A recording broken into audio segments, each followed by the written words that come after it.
Hey everyone, it's Emily Fox. Today's video is going to be all about the books that I read in the month of January, first month of the year. Hopefully it's not setting the tone because I finished 8 books, which I'm very happy about. A lot of them were pretty short, and I DNF'd, so I did not finish 9. To be fair, 6 of them were from my first vlog, which was like a prequel to my Read It or Unhaul It. So a lot of them were just, way overdue for being removed from my shelf. So that's okay. But the problem is that I'm in the middle of like 10 plus books, like way over 10, which is not great because February is going to be dedicated to my 1 week, 1 shelf challenge, which means I'm not going to be reading most of them. So I'm nervous, but we'll just play catch up in March. Let's just say that. So let's talk about the books that I did actually finish, and then we'll talk about the ones I'm currently actively reading. Let's start with some of the fiction books that I did finish. The first one was Everyone in This Room Will Someday Be Dead, which is a contemporary where you're following this atheist lesbian young woman who's very depressed, and she ends up working in a church as a secretary, and it's a little bit of a shit show, as you can guess. This book is about depression, so it's pretty depressing, not gonna lie. Don't recommend reading this in the middle of winter right now. Like, my window is blocked by the snow. I probably should shovel my roof a little bit. Let me show you. It's so yes, don't recommend reading this if you're not feeling well, but there were some really good moments in here. A lot of these are told in like really short little thoughts, little short story sections, and I really enjoyed parts of it. Some of them a little bit less so. It's just so hard to review or even rate. You have to experience it yourself if you enjoy it or if it sounds appealing to you. But I don't regret reading it, but I'm gonna give it a 3 stars, 3.5, just because I can't say I've enjoyed myself reading it. I mean, some section, yes. If you've read it, you understand. So yes, I'm glad I picked it up. But yeah, I have mixed feelings about it. Next book that I did finish was The Kaiju Preservation Society by Jen Scalzi. This is my first book by him. This is an standalone adult sci-fi. It's very accessible. The author basically talked about his book being like a pop song, or like it's popcorn read. It's fun while it lasts, but it's not going to be, the best book you've ever read kind of thing. And I overall enjoyed it, but I lost interest towards the end. Essentially, you're following this man who, during the pandemic, don't worry, it has nothing to do with the pandemic, he loses his job, and then he gets a job basically in a different alternate universe, taking care of kaijus, essentially Godzillas. That's all you need to know. That's all you need to know. I did think the humor was great in the beginning. Why I said I was losing interest is just because a lot of it's like one-liners, which were fun, but I felt like the story lacked substance towards the end. I didn't really care about the whole like saving the world kind of thing. I feel like this would have been a really good, cozy read. Like if we had had more of like the daily life in the other universe, I would have enjoyed that a lot more than the whole action. Like when things started going to crap, I was like, meh, I don't really care. I don't know if anybody else is going to feel the same, but I definitely feel like I couldn't remember who was who. Like there was a bunch of scientists and it was hard to remember who was who. So I overall enjoyed it still. I'm gonna give it a 3.5 also. Not a bad book. I think a lot of people will enjoy this. If you're like in a reading slump right now, this is a short book. A lot of people do enjoy it. I just feel like I wanted a little bit more towards the end. So yes, not bad. Not amazing, but it did make me want to read more by the author. I have a couple of his books, like The Old Man's War.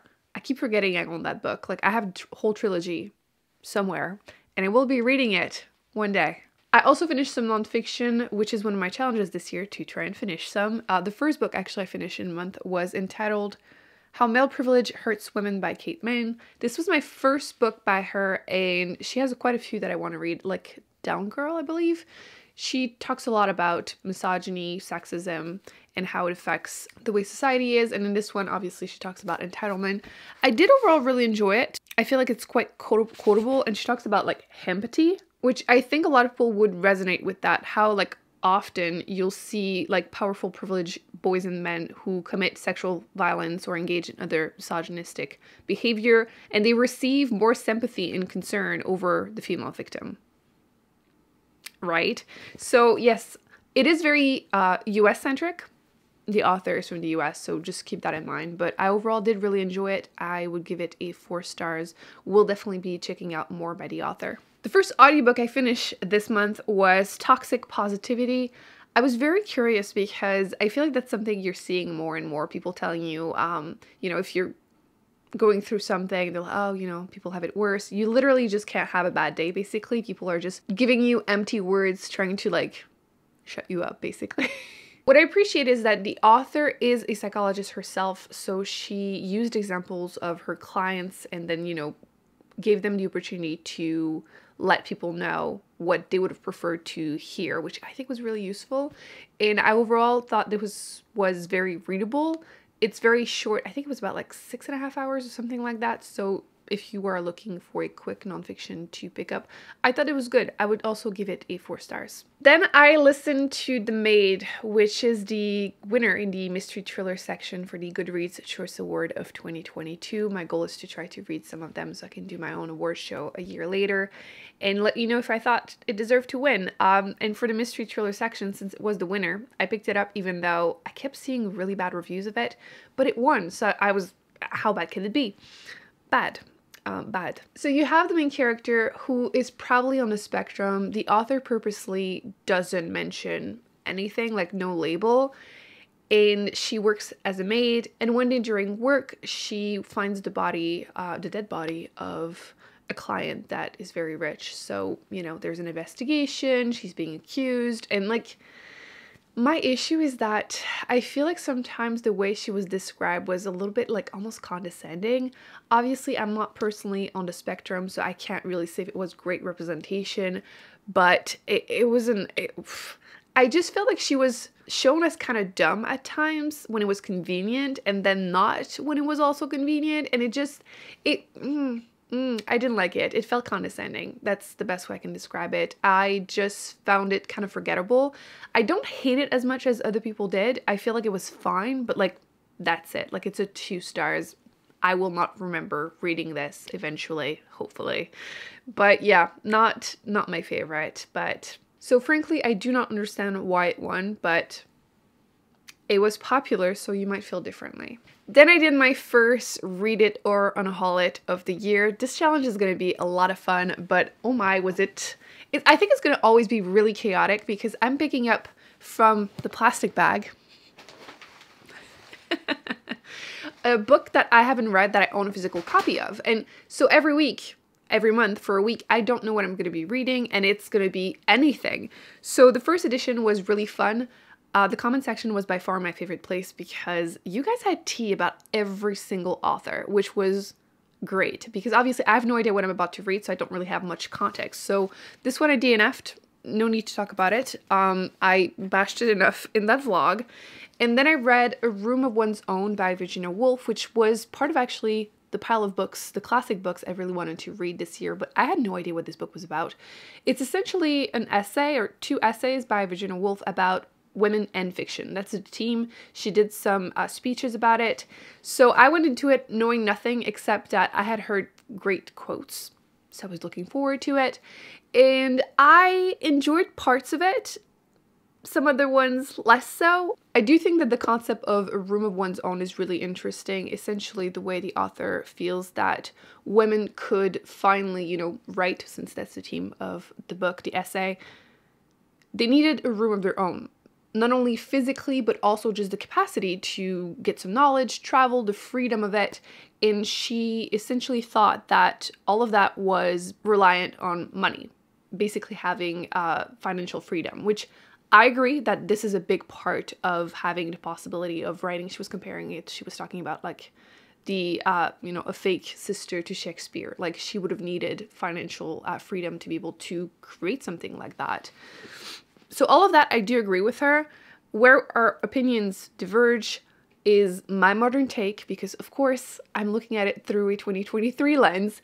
I feel like her version of feminism is very individualistic, very like what is called white feminism. She doesn't take into consideration that not everyone is going to be privileged the way she is. Like she mentions that she got a £500 a year inheritance, and that's what gave her the possibility of becoming a writer. But it worked only because she was already, you know, white. and already had some, like I said, privileges. So I overall enjoyed it. I feel like I'm gonna have mixed feelings like this for a lot of like older feminist works. So I do think it's interesting to see how it was compared to how it is now. But yes, I feel like this conversation needs a lot more time and a lot of more nuance that I can include in this review or even in the vlog. So yes, do recommend it if you want to try it, but her writing is just not for me. This is like nonfiction, but I do have a couple of her fiction books and I'm kind of dreading it a little bit just because the way she writes is like stream of consciousness. Like the first chapter in here wanted to just remove my eyes, like straight up. Just she's on a walk and talking about how what these people in the other building are probably eating this. I don't care. Not for me, but I will probably give a shot to her other work, but I don't think she's going to become a favorite author. The next book I finished put me in the worst reading slump literally ever. I have so many regrets. Red Seas Under the Red Skies. This was the last book I picked during that vlog. I had like 3-4 days left and this took me way over a week to finish because first off, it is chunky. It's like 600 pages, but it's an adult fantasy. This is the second book after The Lies of Locke Lamore, which I had overall enjoyed, but I didn't really remember 100% why it wasn't that much of a favorite, why I didn't want to continue, even though I had heard that this one was about pirates, which sounds cool. It takes 200 pages to get to any pirate stuff, just letting you know.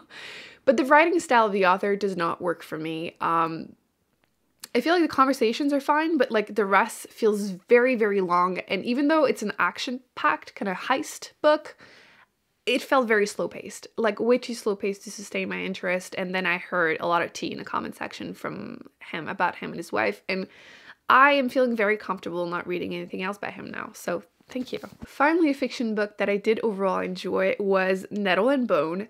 And this was cute. A lot of people mentioned that I would really enjoy this. This is like an adult fantasy, but I feel like it's a little similar to something like Princess Bride, but I enjoyed the tone more. I feel like books like Princess Bride tend to feel like adult books for, children's book for adults. And I feel like this one was a little bit like that, not too much. It's very accessible. I listened to it as an audiobook, which I think was the right choice for me because I'm not sure I would have finished it otherwise.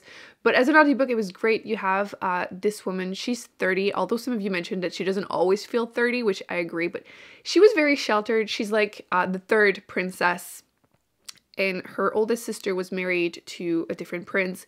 She died, weird circumstances, so her other sister has to marry him. They have to have a kid, and she is sent to become a nun. So that's why I mean, like, she's sheltered, so I feel like it makes sense. But she goes on a mission to try and save her sister, and I thought it was fun for what it is. Like, if you go into it with pretty low expectations, I think it's a fun book. I would give it 4 stars. I do think I would check out more books by the author. It almost felt cozy, even though it's kind of dark. Now let's talk about the 5 million books I'm currently actively reading. We're going to focus on these ones. I did start Tress of the Emerald Sea by Brandon Sanderson. I am not done with it. Actually, let me double check. I have made like no progress in a while. Yeah, I'm still at 29%, which I mentioned in the vlog. So I read nothing since then. So not great, but I do eventually want to continue. This definitely feels like Princess Bride. And I feel like I enjoyed the tone, I enjoyed the jokes, but the story is not, like the plot is not sustaining my interest, but I've been told that it picks up pretty much at this point. So I will continue. I will obviously finish it, just not in a rush, clearly. Just prepare yourself. Everything I'm about to mention is just such a shit show. Like, I need to just focus on one book and finish it. But I'm listening to 2 audiobooks. Why? Why? The first one is The Cruelestment by Louise Penny. This is the 3rd book in the Inspecteur Armand Gamache series, which I have been wanting to love this so much because it happens in Quebec. Yay, representation. And I think it's cute that it flip-flops and has some French at times. Like, I really want to love it, but the author is just so fatphobic and there are just so many things that did not age well, and I just can't push through. I'm going to finish this one in the hopes that it will change my mind. But right now I'm 70% into it and I will finish it, but I don't think I'm going to continue the series. Hopefully, again, it changes my mind, but it's really popular, so I don't know. I think I'm going to focus on a TV show. And the other audiobook I'm currently listening to is a nonfiction called What My Bones Know, which is about complex PTSD. This is not a light read, which is probably why I needed a second audiobook, because this is really depressing. I was listening to this morning while getting ready, and I was like, I just want to cry for her. Like, it's just awful. I am 47% into it. I am enjoying it, but it's obviously a very difficult read, but it was really popular and I understand why. Let's go back to physical books. I'm in the middle of. I'm still reading Woman and Race in Class by Angela Davis. Really, really enjoying that one. I am at chapter 9 and I have literally a pencil there because I've been underlining and putting post-its, and it's just such an interesting book about, I mean, the title is pretty self-explanatory, about the suffragette movement and the slavery movement, and it's just, or I should say anti-slavery movement. It's really, really good. So I only read a chapter here and there because, once again, it's a pretty heavy topic, but would highly recommend. And I'm also reading North and South by Elizabeth Gaskell, which is our classic for the month of February and January and February for the book club, and I'm really enjoying it. I'm like a quarter into it though. I need to step it up, but I've been just juggling too many books, and I think this is going to be an all-time favorite classic. I can just already tell that it's going to be like Pride and Prejudice level. I really enjoy her writing, which makes all the difference, I feel like, with classics. So I'm too early to really have much of an opinion other than good vibes. It's not a good description, but we're gonna go with that. And then the book I was really trying to read as much of as possible right now before the 1 week, 1 shelf of February, but didn't make it, is an ebook. I have an arc of A Day of Fallen Night by Samantha Shannon. I'm trying to wait. There you go. I'm at chapter 47, 45% into it. I'm really, really enjoying it. I feel like this is going to be even better than The Priory of the Orange Tree, which is book 1. This is the sequel that is set 500 years prior. It's an adult fantasy. And when The Priory of the Orange Tree came out, I was super happy that we finally had like a standalone. And I feel like the prequel doesn't take that away because the stories are so different. It's just part of the same world. There's just so much world building and it's so interesting. And I feel like compared to book 1, there's no point of view I'm not interested in. I feel like some people mentioned that for book 1. I'm not feeling that at all for the prequel. It's coming out February 28th. I might not have time to finish it beforehand, but like super early in March I will. But so far, 45% into it, I'm telling you, things are already really picking up, and like battle between good and evil, giant dragons, evil gods. It's so good. We get more of like the witches, which they're not witches, but that's what I wanted in book 1, and I'm getting it right now. It's so good. It's so hard to put it down to do the other challenge, but when I have time, I will be continuing that one for sure. So these are the books that I've read in January and the ones I'm actively reading. There are more that I started. It's, like I said, complete shit show. But it's okay. I'm just trying to not stress about it. I'm going to focus on the 1 week, 1 shelf in February, and then we're going to catch up in March. March is going to be the catch-up month, which is okay. I mean, as long as we don't do this all year, and I'm trying to fight, you know, the reading slump. So no big favorites that I finished this month, although maybe some of them I'm currently reading. So it's okay. Not my best month, but I feel like January is never my best month. So I hope you enjoyed this video. Let me know in the comment section if you have read any of these. What were your thoughts? And what's the best book you've read in January? Or are you kind of in a reading slump like me? Let me know. Thumbs up, subscribe. I will be putting more videos on the screen that I recommend you check out. And I will be seeing you in the upcoming video very soon. Bye.